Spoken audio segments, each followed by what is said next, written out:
so excited today to be talking to someone who has over 30 years of being involved in and teaching one of my favorite things in the world, which is transcendental meditation. For those of you who aren't familiar with this incredible life skill, self-care tool, there are so many ways to describe it. I knew when I wanted to bring this up as a subject to discuss that I needed to find someone who had a real, without, don't get me the other take this the wrong way, a lifetime of experience in it, and had also really, I hoped, sort of taken a more sort of scientific interest in it, because I know that a lot of people on social media, so a lot of courses, things are offered in meditation. But for those of us who are lucky enough to be directed in the direction of TM, it can be life-changing. And for anyone with a health condition or a health challenge, I'm a huge, huge advocate and believer that it can make a substantial difference. Excuse me. Right, Charles, thank you so much for taking the time to come today. Would you like to introduce yourself? It's my pleasure, Lucinda. Well, my name is Charles Cunningham. I learned Transcendental Meditation when I was 17 as an overseas student at a boarding school in Reading, actually. Many years later, I became a teacher of Transcendental Meditation. I was going to go straight back to my career in IT, but I started teaching Transcendental Meditation, and the thought never entered my head again to go back and get a job in IT. I just kept teaching and loving it, and I've been doing it ever since, all that time. And I've conducted a little research on it. I know a little bit about the research on it and so on. I'm very, very happy to share my knowledge and experience. Tell me, the age of 17 is quite young to even know or find out about TM. What happened in your life that sent you in a direction searching for some sort of tool or technique that might change your life? Well, I wasn't searching for that, really. I don't know how much credit I can give to my mum, but she treated me, you know this, Lucinda? She had read somewhere that you shouldn't talk down to children, that you should treat them as adults. And she did that to me. And maybe due to that, I was a great thinker, a compulsive thinker. I thought about life more than lived it, even from an early age. And when I was at school in Reading, I was kind of reading very, very widely about popular psychology and philosophy and Chinese philosophy and all kinds of things like this, and writing all my theories of life down and all of this kind of thing. And I was agitated. I was anything but contented. And then my best friend, Benjamin Kaunda from Zambia, I was from Kenya. One half term, he was a great thinker too. He used to read all about black power and blah, blah. And so one half term, he was hitching a ride, as people used to do then on the motorways. And he got a lift with a teacher of Transcendental Meditation, and he learnt. And he came back late from half term, and he said to our little clique of guys, you've all got to do this. This is what we've all been looking for. You find yourself. It's the real thing. And we said to Ben, stop telling us what to do. If you want to do it, fine, but stop talking about it. Suffice to say, a dozen of us learnt just on Ben's example. So a lot of credit to Ben, but a lot of credit also to Transcendental Meditation. He became tangibly contented, comfortable in himself. So much so that I remember very clearly one night, 10 o'clock, we should have been in the dormitory. I could not go to bed. And I saw his study light on. And I said to him, Ben, would you just come for a walk with me 5 minutes? And we just walked out and around the block. And we didn't even speak very much. But just being with him, I just felt everything was okay. Now, when I went to hear about transcendental meditation from the visiting teachers when they came to Reading, I had all sorts of intellectual objections, and I thought they were very naive intellectually. But I learned because I wanted what Ben had. I wanted to just feel good. That's so incredible. That's how it all started for me. What did you feel? I mean, when you first started meditating, so you'd been overanalyzing life, and suddenly, what was the kind of the impact of this new skill that you had? And how often were you doing it? Did you manage to immediately get into 2 20-minute sessions a day? Or, I mean, because a lot of people say, oh, how do I find time for this thing? And tell me a bit about that. Well, at 17, you do have time. You're hanging around in your studies a lot of the time, supposed to be studying, listening to music, actually. And so I did do it 20 minutes twice a day. But contrary to what you hear on the internet commonly, I didn't experience, all sorts of benefits overnight. I liked doing it, and I continued to do it, you could say religiously, not religiously, but, as a routine. I was probably expecting some great epiphany or something like this. But the other guys that I learnt with were all reporting to the teacher when he came around each month. They were sleeping better, they could concentrate better, and so on and so forth. When it came to me, I'd always say, I like doing it, but I'm not sure it's doing anything. I can't actually feel it affecting me. And my friends would laugh because they said, Charles, you've been so much easier to get on with since transcendental meditation. Now, two big differences, if I think back, two things that it really profoundly affected the way I saw life, little by little. I started off with the view that nature was chaotic and wild and disorderly, and humans imposed order. And to live life successfully, you had to aspire to be a good Christian. You had to try harder. You had to learn all sorts of skills, etc. I thought it was unbelievably naive to think that, just meditate, let go, and nature will make everything good. But little by little, I found that was the case. Because transcendental meditation just doesn't calm the mind. It actually allows the mind to go much deeper than that conscious thinking level. Even when you're doing mindfulness, I developed my own meditation, which is essentially mindfulness beforehand. You go well beyond that. This is what we talk about, what we call transcending. The whole mind settles down. You go beyond thought, possibly momentarily, possibly unclearly, but this is what happens. You're actually accessing that infinite intelligence of nature deep within mind and body, which has grown us from a tiny speck, which is governing all these millions of processes every minute of every day. And things get better. Yeah. So that was, life suddenly became simpler for me. So that was a complete revelation. I remember, you might want to cut this out. I remember going back to Nairobi to see my parents in a holiday, and they were churchgoers. We went to church, and the minister was giving his sermon. And I just felt like standing up and saying, excuse me, it's much simpler than that. Can I explain?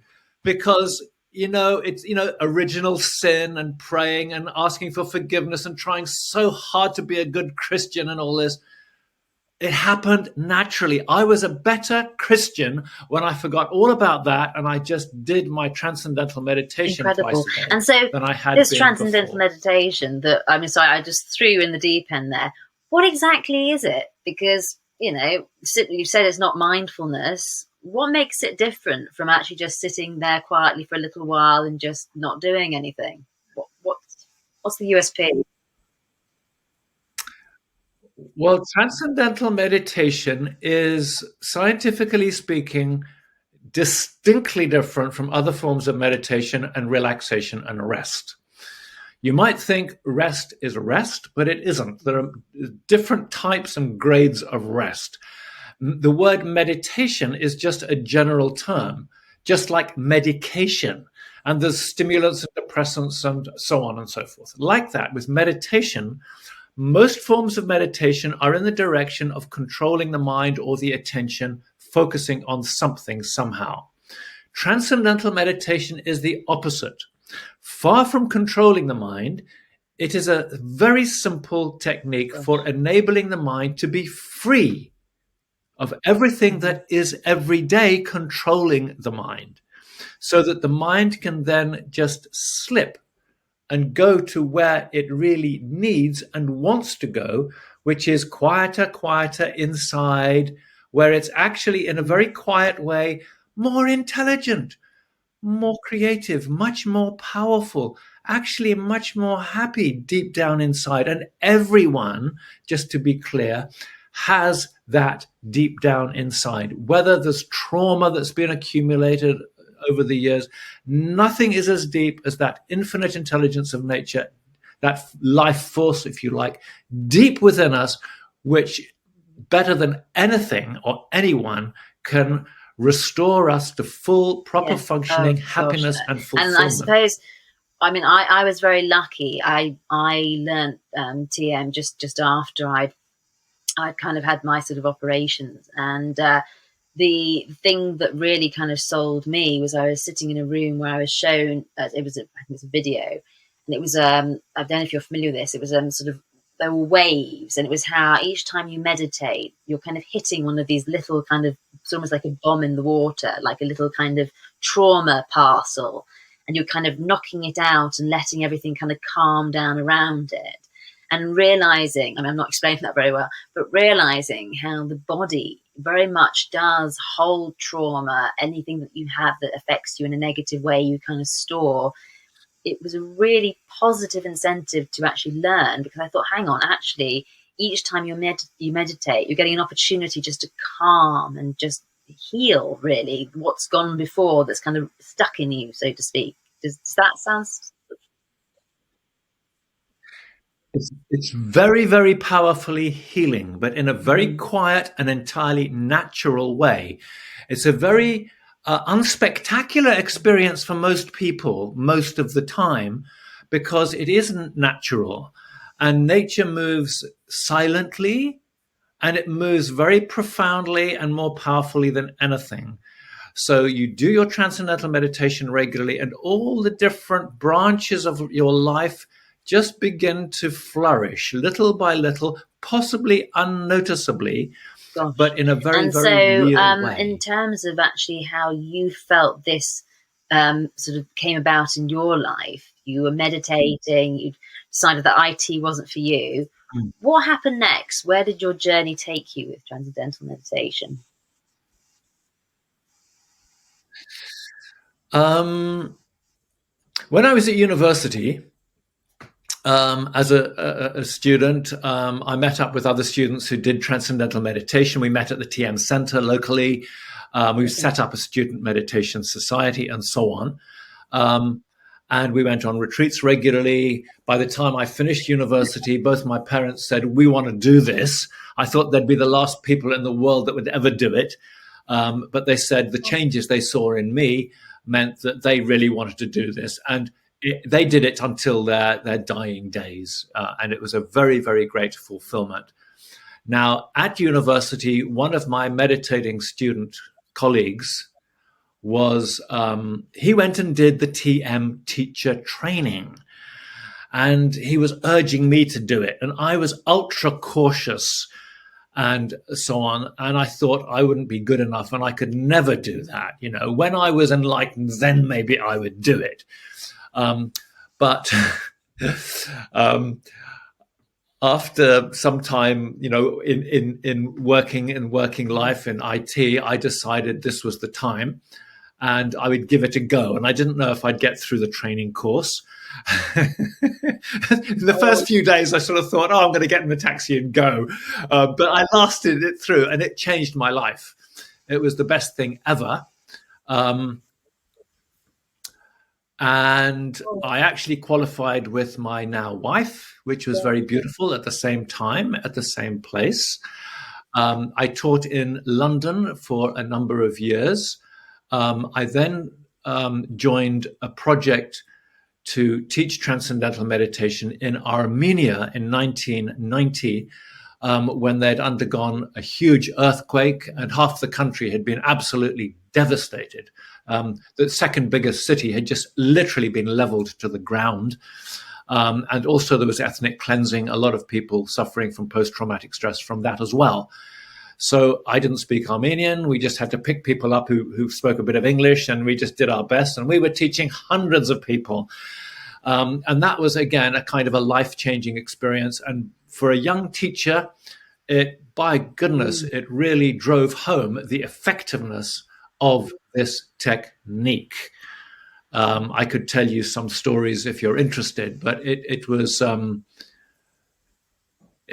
changed, I would say, it helped to change the entire collective atmosphere in Armenia at that time. We were there for over a year, and the whole feeling on the streets completely calmed down. We taught 1% of the entire population in about a year. And, because I suppose when people change. start to look into meditation, there's a lot of different courses offered. And I remember when I started my research, it was almost like the universe started sort of showing me, like the Beatles went and learnt TM, and like David Lynch, he's teaching veterans in America.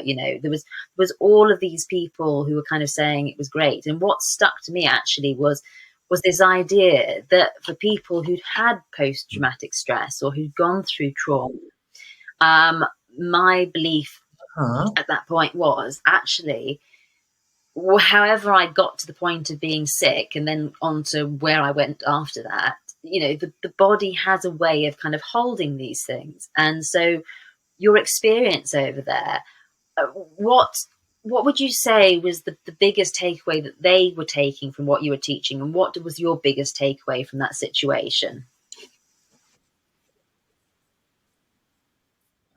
Well, it wasn't an intellectual thing at all. It was a reality. I remember one older woman in our large auditorium of about 300 people. We were doing a group meditation, and during the group meditation, there was a little giggle that started, and it began to spread, and other people were going shh, shh, shh. So at the end of the meditation, we explained that actually, if you had to laugh, don't hold it in, but at the same time, don't make a noise unnecessarily. And actually, you can meditate successfully if there is a little bit of noise around. And then this lady got up, just a peasant woman with a little headscarf on, and she had come from where the ethnic cleansing had been taking place. She'd lost her entire family, grandchildren, everything in front of her eyes. And she said she was utterly ashamed of herself because she never thought that a smile would cross her face again in her life. And she was the one that had started the giggling, because she said, I could not stop myself. There was just such a sense of relief, a bubble of relief just came up inside her. And she said, I'm ashamed of myself laughing given what I've been through, but that is the reality. So that, I think that says it all, doesn't it? Oh, wow. And I mean, to have gone out there at that sort of time, and wow. Well, I just thank you. Thank you for doing it. And it's not a one-off. It wasn't just a one-off thing. It wasn't like, this lady had a nice little bubble of relief. It's been used with refugees in Africa and in the Middle East. to great effect. It's being used with war veterans, and it has actually been shown to be as effective. Controlled studies have shown that it's as effective as what had been considered the golden standard, which was the only treatment that really addressed post-traumatic stress, which was something horrible. It's called prolonged exposure, where you relive the trauma again and again and again and again and again until you become completely inured to it. And of course, Transcendental Meditation is the exact opposite. It's melting. It's dissolving that deep stress, not hardening you to it.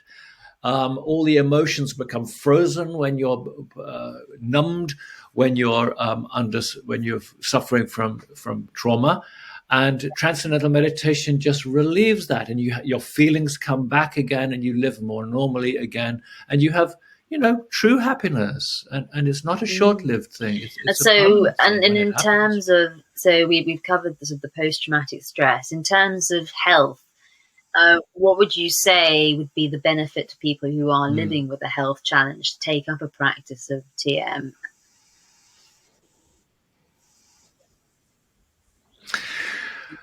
Well, this is a delicate subject because obviously in medical matters, consult your doctor, and don't think that Transcendental Meditation is a substitute for professional medical care. We have to say that. The two go hand in hand. We take, and doctors take, the body's ability to recover and heal for granted. Yes, anything else we do is supplementary to that. So if we can, it's like physical training when you're doing sports or something. You can train harder, but then you just assume the body's going to recover somehow. You can turbocharge your training, but can you turbocharge your rest? Yes, you can. Transcendental Meditation is accessing that healing power within. Obviously, whether it will affect, how much it'll affect a given person with a given condition in given circumstances, we can't say. But all things being equal, if that should ever be the case, Transcendental Meditation does access a profound healing within. And alongside that, would it be fair to say that actually taking the body into this kind of this place or this feeling or experience, you're likely allowing your nervous system to kind of go into the rest and digest sort of state of play. So the body then actually is hopefully becoming a better healing vessel. So it's a part of that. Very interesting. Yes. Most of us are kind of stuck in the stress mode a lot of the time, even if we, funnily enough, are bored. Boredom is the greatest stress because it's anti-life. You want to grow and enjoy and make progress in life. So what was I going to say? I can't remember. Sympathetic nervous system. The nervous system is now the vessel of the body. It's sort of, we rest, and because you said earlier that resting sort of state of rest play, and digest, yes. Recharge. Yeah. Well, most of us, most of the time, are stuck in the stress mode, and that's not news to anybody, of course. Cortisol is the stress hormone, and it is too high in most people most of the time. In sleep, it comes down about 15%. When you've been doing Transcendental Meditation for maybe 2 or 3 months, this has been shown repeatedly, it comes down 30 to 40%. That's impressive. Yes, very great difference. So if you can free the mind, the active conscious thinking cortex of the brain, the body is able to restore balance. So this is the rest and digest, if you like, rest and restore. However, that's only part of the story, because what's happening when you enable the body to relax in that way is it doesn't just go flat and idle, turn off. It becomes active in fine-tuning, readjusting, rebalancing, restoring, and growing. Yes? So this is why healthcare costs across all different disorders decrease the longer you do your transcendental meditation regularly. Now, there's another aspect of this that shows what's happening. They did a study, a very realistic sort of study on the effects of TM on stress. They got a bunch of meditators and they got a bunch of other people the same age, probably from the same college class or something like this. And they asked them to get up unexpectedly and talk for 5 minutes on a subject they were not prepared for in front of all these people they didn't know. And if that's not stressful, you can look very silly. Now, what was the difference between the meditators? The measure they were using was heart rate variability. Now, what was the difference between the meditators and the non-meditators? Were the meditators just completely calm? No. They mobilized as effectively, sometimes to a greater extent, than the people who were not meditating. In other words, their whole mind and body was mobilized to meet the challenge.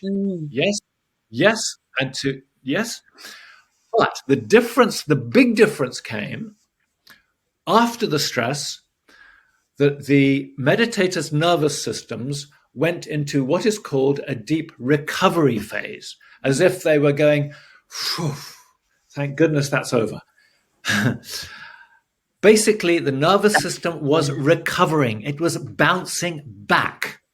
Now, doing your transcendental meditation twice a day, you're not just developing calm and an ability to not be affected by the world around you. Quite the contrary. You are developing flexibility. You are restoring flexibility, adaptability. Yes, so that you can actually be more alive, more vital, more successful, more dynamic, more motivated, more passionate. Yes. Yeah, live more fully, but at the same time have that inner peace, good feeling, and a sumptuous feeling of comfort deep inside, which is not touched by anything. I mean, I love the fact that something which someone could take on as a habit into their daily life could actually have so many incredibly positive benefits. And the kind of the flow of the conversation I've tried to take us in is looking at kind of post-traumatic stress, the healing. Now, what a lot of people after sort of they kind of get into the healing mindset is they want to see it say, you know, actually, will this improve my relationships? And I think you might actually have some experience of how TM improved your relationships. You might want to share. You might not. It's up to you. Well, it's very interesting you bring that up because shortly after learning transcendental meditation, when I was 18, I fell madly in love with a lovely girl. She was actually 21, but she went off with somebody else quite soon on, but I was absolutely devastated by this. And honestly, I had learned transcendental meditation at the right time, because how I'd have got through it without, I don't know. Unfortunately, maybe a year later, a second girlfriend also decided that she had to go off with somebody else. And honestly, I do feel that I would not be here today if it hadn't been for my meditation. I remember walking into a park just thinking, I've got nothing to live for now. And I just sat down and I closed my eyes and I started meditating. And then I suddenly realized I didn't need anything. You know, everything I needed was there inside me. And I wasn't going to die now because Linda had walked away from me. And somehow I just sort of thought, actually, it's all okay. And so that was another experience. And then I have to say, I consider myself ultimately blessed because Janice, my wife, and I, funnily enough, we had both, before we got married and maybe even got to know each other really, each of us had given up completely on any hope of having a relationship with anyone. It was just, I had just thought, I'm not even going to look at girls anymore. I'm just not even going to think about it. It's not worthwhile. It just causes so much kind of, up and down in life. And she had been the same. And we just started teaching Transcendental Meditation together. Lovely. And we were best friends. And we knew each other very well because we worked together. And eventually we got married and nothing changed much. We live together now and all that. But basically, it was a very smooth transition. I'd always kind of had a fear of getting married and completely losing myself. And this was completely the opposite. And we celebrated our 25th anniversary last month. And thank you. And I have to honestly, hand on heart, say it's got better every day, every month, every year. It's just got better and better and better. And we just have just such a sweet relationship in independence. We don't depend on each other for anything. We see a job, we do it. And we thank each other just spontaneously, and all this.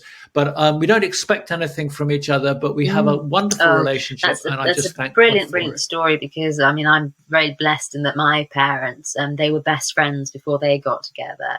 And I do hope that eventually I will meet my best friend, and then that will lead to something. I think friendship is the best foundation for anything, to be honest. Yeah. Once you've met, to know them, and you realize what not to say, what to say, and all the rest of it, and you've really got an awareness of that person and their energy and what they put into the world. And so with TM, it's been going for years now, hasn't it? Just a little bit about the history for people, because this isn't one of these newfound thingies. It's not a gimmicky whatever. It's actually something where if you want to learn, you do, and I think it's still the case, you do need to find a teacher local to you, go and have that consultation meeting. Do you want to talk a bit about that for our audience? Yes, as you say, Transcendental Meditation is not something new, quite the opposite. Excuse me. It was brought to the modern world by Maharishi Mahesh Yogi about, 60, 65 years ago, the early 60s. And this is how he came about it was very, very interesting, because he didn't invent it. He grew up in modern day India. He studied physics at university, one of the best universities in India. So he had a scientific perspective.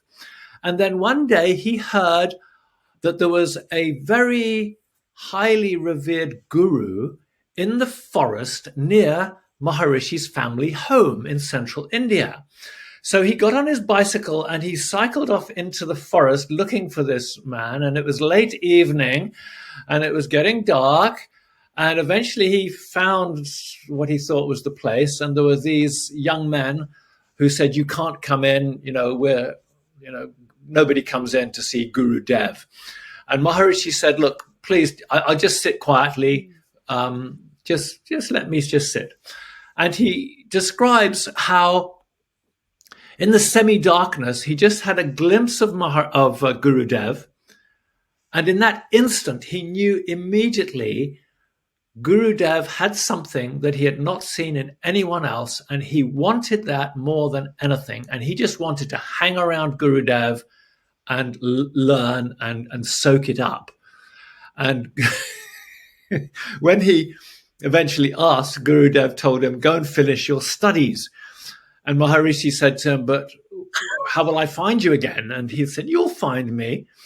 And he did. Now, Guru Dev was extraordinary because he was one of these very, very rare souls indeed, who comes around every maybe few thousand years, who just sees life absolutely clearly for what it is, the truth, and is able to restore the simple truth of life. And he said, if you are making any effort in your meditation, you are going against your nature. Now, that's obvious, because if it was your nature, it would happen spontaneously. Then he went on, if you're going against your nature, you are going against nature itself. And nobody knows better than nature. So meditation, above all else, should be entirely effortless. Now, in restoring meditation at this time, which actually turned the understanding of the prevailing understanding of meditation really on its head, because it had been understood to be concentration and self-discipline, he was really restoring this ancient knowledge. And it's nothing to do with religion or philosophy.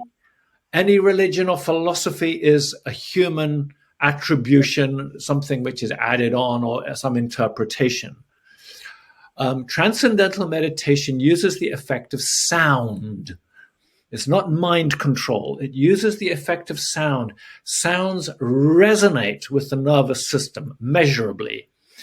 It's extremely obvious in the case of music. Everyone knows that regardless of culture, dance music, you can't sit still.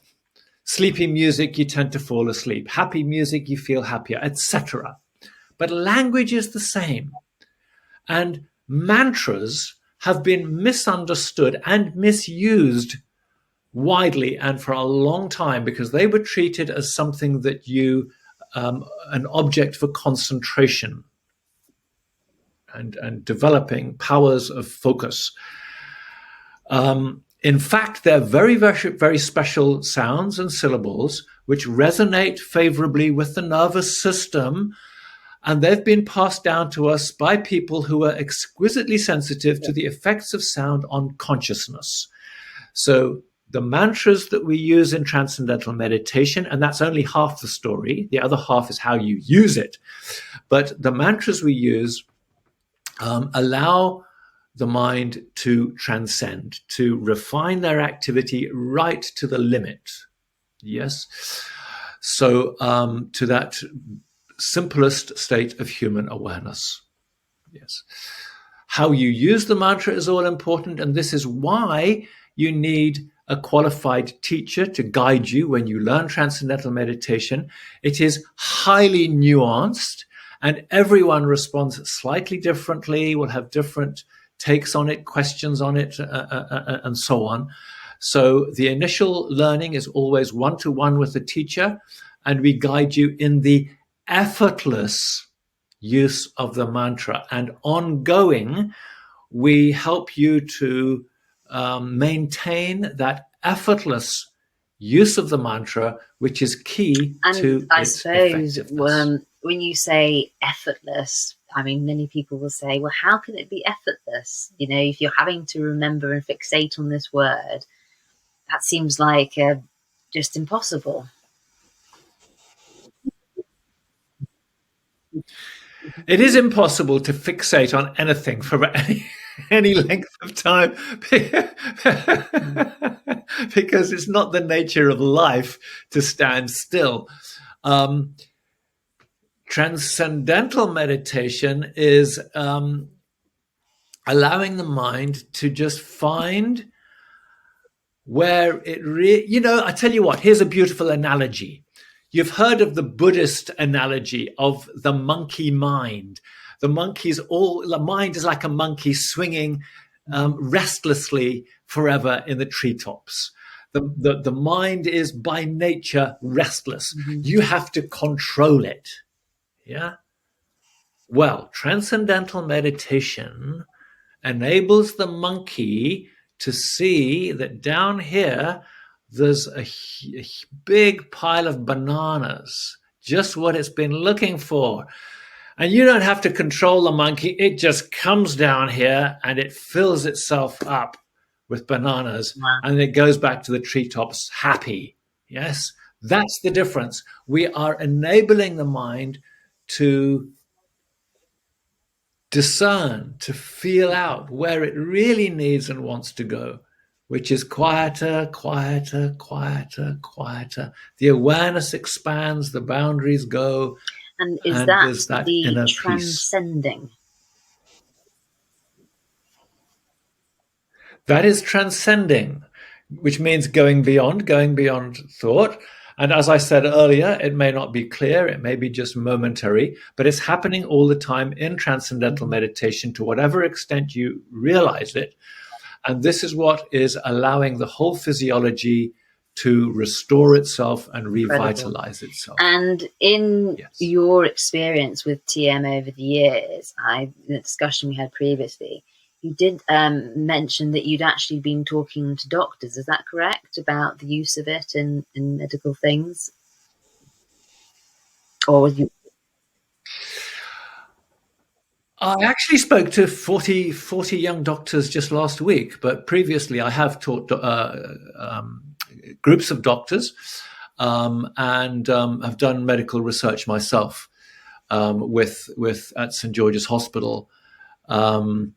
I think in the United Kingdom, the medical profession is actually very much more conservative than it is, for example, in the United States, where they are much more open to it, and we'll talk about it more. So it's a little bit slow to be adopted And in the medical in service terms here. of actually the sort of the scientific evidence behind TM, I mean, you've hinted at that. Why do you think people have been so proactive in doing the science behind it, the scientific research? The man who got it all started was Maharishi Mahesh Yogi, funnily enough, because he had that scientific perspective from his studies. And he realized that this wasn't just a philosophy or mind control. This was something real and physical. The first research done on transcendental meditation was by a British GP who happened to be in India in the early 60s.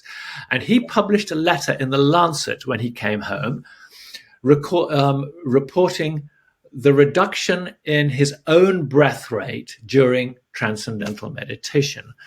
A letter came back on the next issue saying, if that was true, you'd be dead. Which he wasn't, of course, and the finding has been replicated many times since.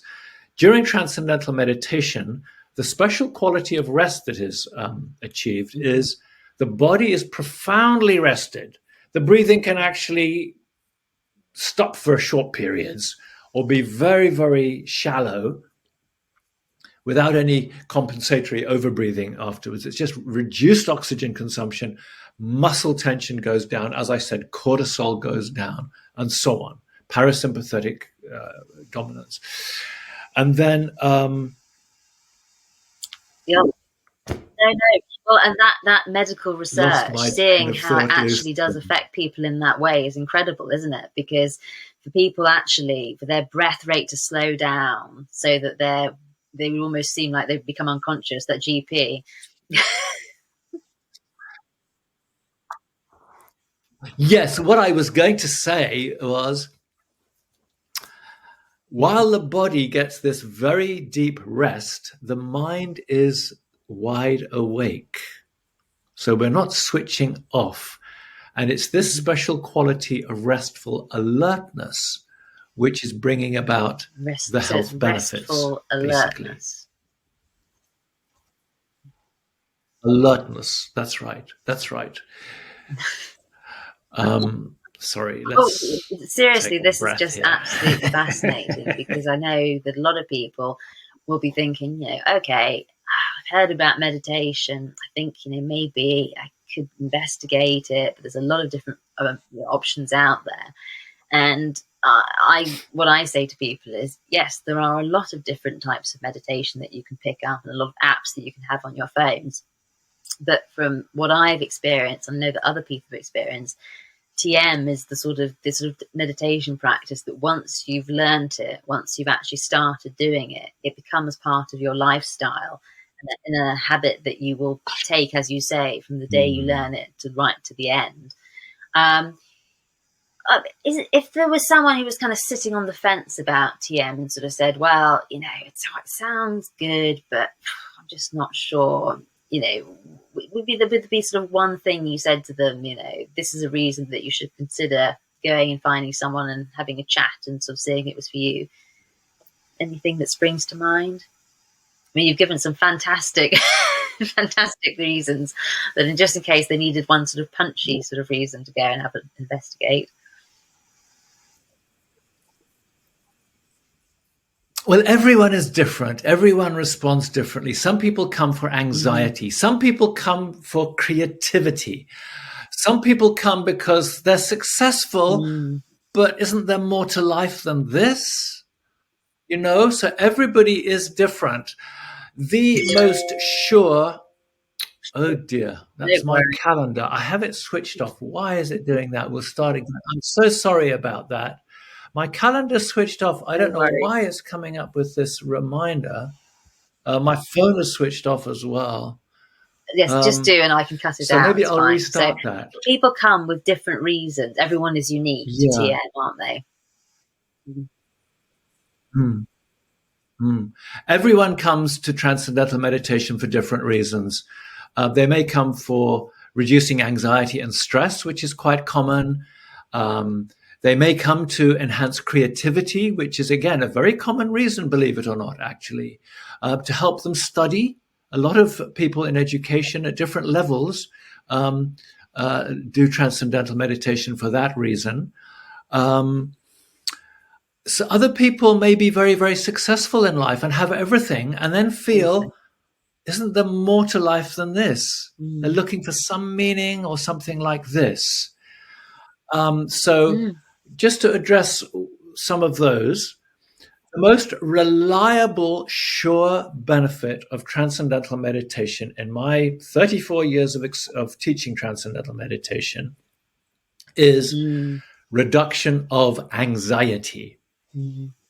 If that's an issue for somebody, do transcendental meditation, keep it up regularly, keep in touch with a teacher.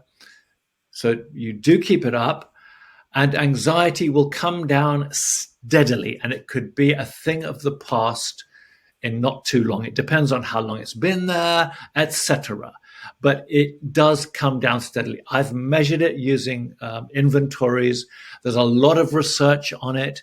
There are what they call meta-analyses, which pool data from all the published research on anxiety and relaxation techniques and analyze it mathematically, controlling for how long they do it for, how much time they spend with the teacher, how much money they spent, etc.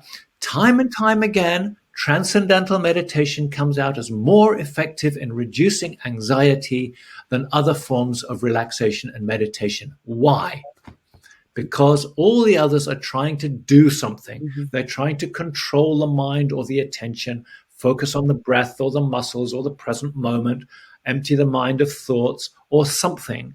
Transcendental meditation is in the opposite direction. It is freeing the mind. And this is completely natural. This is why it's effortless. So that's anxiety. When it comes to creativity, this is a very interesting one. Einstein once said, I think 99 times and find nothing. I stop, swim in silence, and truth comes to me. Isn't that beautiful? And we all know our best ideas or insights or coming to understand something that we hadn't quite understood properly before comes when we're least expecting it out of seemingly nowhere. What is that nowhere? Okay, we can say it's that peaceful transcending. But if you measure the brain, it's very telling, because normally different things are happening in different parts of the brain all the time. It's kind of quite fragmented. There's a lot of mental chatter going on, consciously or unconsciously. If we close our eyes and relax, there are little pockets of calm that emerge in the brain. But during transcendental meditation, and this can happen in a novice as much as in an experienced practitioner, because it is a natural physiological response built in, not a skill that you have to acquire, the whole brain begins to get interconnected, hum to the same frequency, be fully mobilized, ready but quiet, wide awake, fresh, but silent and quiet. This is the simplest state of awareness. This is that nowhere from where your good ideas come. Everything is interconnected. New connections are being formed, and brilliant. those insights Absolutely come. brilliant. Well, you have given me and my audience and the audience of this podcast so much today. I'm incredibly grateful. And in terms of finding out more information, where should people go? What's the point of contact? Is there a website address that you can? It's very, very easy, Lucinda. uk.tm.org. And you can find your local center on the homepage. It'll say, find your local teacher. You put your postcode or your town into the map search field. Brilliant. And Well, it'll tell you your nearest incredibly teachers. easy for people to do so they've got no excuse not to if the fancy does take them. Thank you so much, and I will end the recording now. Not at all, Lucinda. Lucinda, there's one thing